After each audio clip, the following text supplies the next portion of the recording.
اچھا یہی quota system اور یہ والا معاملہ انفارچونیٹلی ہمارے ایک مسلمان ملک اور جو ہے نا بنگلہ دیش آج کل وہاں پہ بہت سیویئر قسم کے پروٹیسٹ چل رہے ہیں اور شیخ حسینہ جو ہیں وہ she is under lot of fire from the students in particular. Why? Because ان کی جو گورنمنٹ ہے اس نے بھی بیسکلی گورنمنٹ جابس کے اندر کوٹاز سیٹ کیے ہوئے ہیں. اور وہ کوٹاز کیا ہیں میں کچھ آپ کے سامنے ذرا وہ رکھ دیتا ہوں کیا کوٹاز ہیں جی. وہ سب سے پہلے تو جی وہ 5% کوٹا مائنورٹیز کے لیے ہے, 1% پیپل ود ڈسیبلٹیز کے لیے ہے, 10% ویمن کے لیے ہے, 10% کچھ اسپیسیفک ڈسٹرکٹس ہیں ان کے لیے ہیں, اینڈ 30% ہے for the families of the freedom fighters.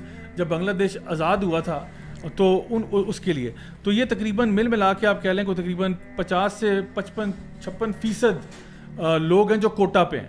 پیچھے رہے سہے جو 44% لوگ ہیں وہ آپ کی جنرل کیٹیگری کے ہیں.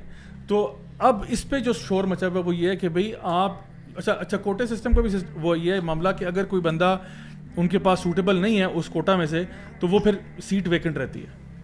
تو اس لیے جو بنگلہ دیش آلریڈی آپ کہہ لیں اوور پاپولیشن ہے, تو اس وقت ڈھاکہ میں چٹاگانگ میں پروٹیسٹ ہوئے, بہت وائلنٹ ہوئے, کچھ اموات بھی ہو گئیں اس کے اندر, بہت ہنڈریڈز میں اسٹوڈنٹ زخمی ہوئے.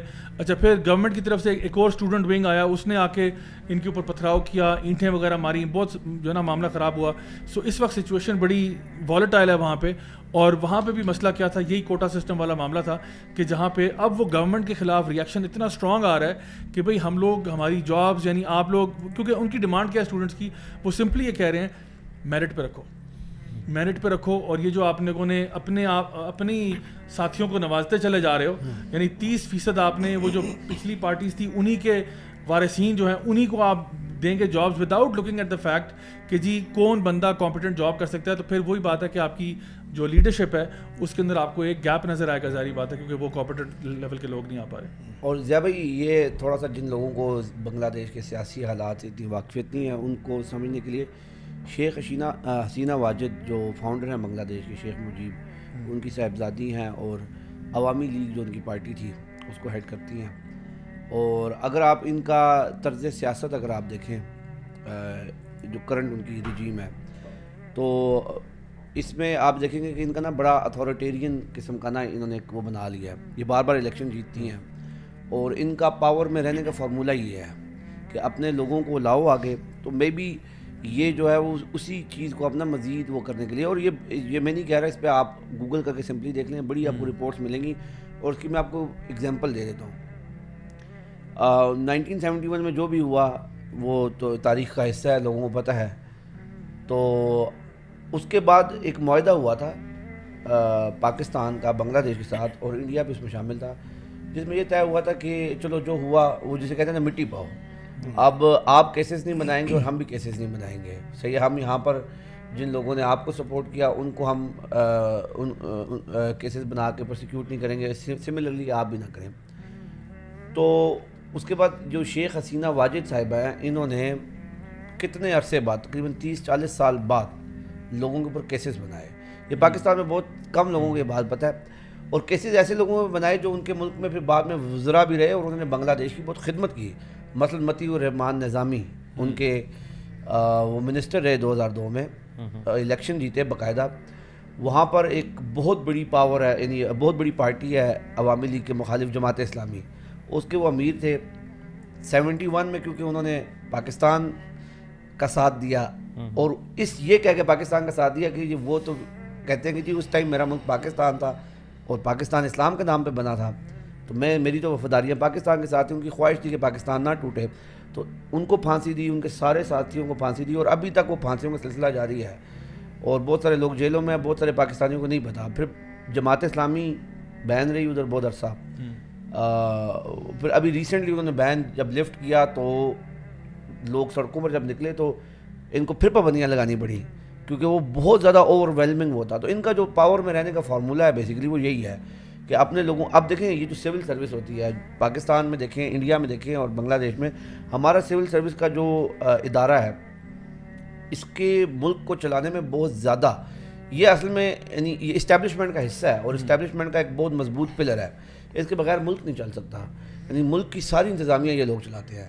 اگر آپ انتظامیہ میں ہی یہ کہو گے کہ جی 30-40% لوگ میرے لوگ ہوں گے اور وہ ان کے لیے آپ ایک سرٹن ریلیکسیشن کر دیں گے تو آپ کے لیے چیزوں کو کنٹرول کرنا بہت آسان ہو جائے گا. اور یہ ایک بہت زیادہ پھر احساس محرومی پیدا ہوتا ہے, ظاہر سی بات ہے پھر. اور جب وہ احساس محرومی پیدا ہوتا ہے تو پھر اس طرح وہ لوگوں کو ہوتا ہے. لیکن بہرحال میں تو اس میں یہی کہوں گا کہ کیونکہ سارے نوجوان ہیں, اسٹوڈنٹس ہیں, تو تشدد کا راستہ بہرحال نہیں اختیار کرنا چاہیے. بے شک بہت سارے راستے ہیں, آج کل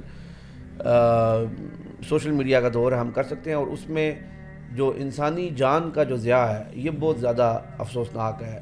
اور اسپیشلی بنگلہ دیش کے اندر جو اسٹوڈنٹ گروپس کلیش کر رہے ہیں آپس میں, دس از ویری انفارچونیٹ. اور بہرحال اب ایک مخصوص, جیسا میں نے پہلے کہا, ان کا سیاسی ماحول بھی ایسا ہے. 71 کے اندر بھی اگر آپ دیکھیں تو 71 کے اندر بھی اسٹوڈنٹ گروپس نے بہت امپورٹنٹ کردار ادا کیا. وہ اسٹوڈنٹس جو شیخ مجیب الرحمان کے حمایتی تھے انہوں نے مکتی بانی بنائی, اور وہ سارے اسٹوڈنٹس ہی تھے یونیورسٹیز کے. اور جو پاکستان کے حامی تھے انہوں نے الشمس اور البدر بنائی. اور الشمس, البدر اور مکتی بانی کے درمیان میں بھی بہت زیادہ وائلنٹ کلیشز ہوئے جو کہ بنگلہ دیش بننے کے بعد بھی جاری رہے. اور اس سے کافی زیادہ, اگر آپ تاریخ کے طالب علم کے طور پر ایک نیوٹرل پرسپیکٹو سے دیکھیں تو انسان سوائے افسوس کے کچھ کر نہیں سکتا.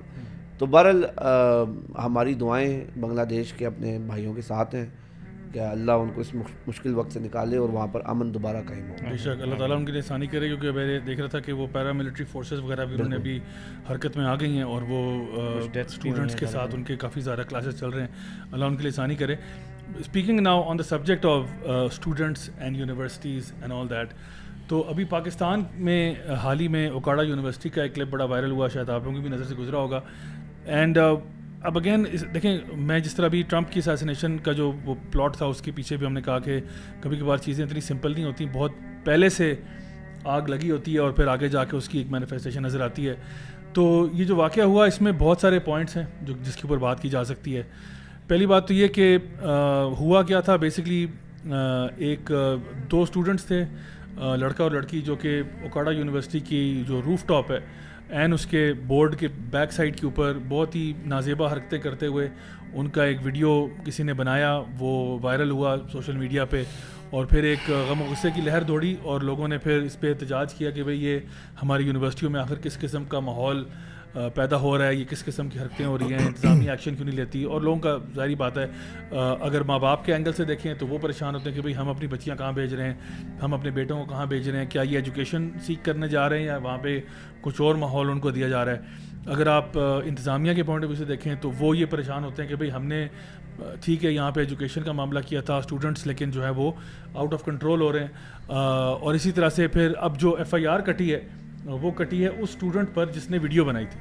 تو ٹھیک ہے ایک طرح سے آپ کہہ سکتے ہو کہ یہ عمل آپ کا ٹھیک ہے کہ جی آپ نے اس پہ ویڈیو جس نے ویڈیو بنائی تھی اور اس کو وائرل کیا ہے اس پہ FIR کاٹی ہے, کیونکہ ہو سکتا ہے کہ یونیورسٹی کے اپنے کچھ پروٹوکولز ہوں کہ جی یونیورسٹی میں آپ کسی کی ویڈیو بغیر اجازت کے نہیں بنا سکتے. تو ویسے بھی 2 بندے بیٹھے ہوئے ہیں, آپ کسی کا ویڈیو بنانا شروع کر دو اس طرح کر کے, تو وہ اپروپریٹ نہیں ہے کہ آپ اجازت نہیں لی اور آپ ویڈیو بنا رہے ہو. فار ایگزامپل کوئی لڑکا ہے وہ کسی لڑکی کا ویڈیو بنانا شروع کر دے یا وائس ورسا, تو اس کی اجازت ہو سکتا ہے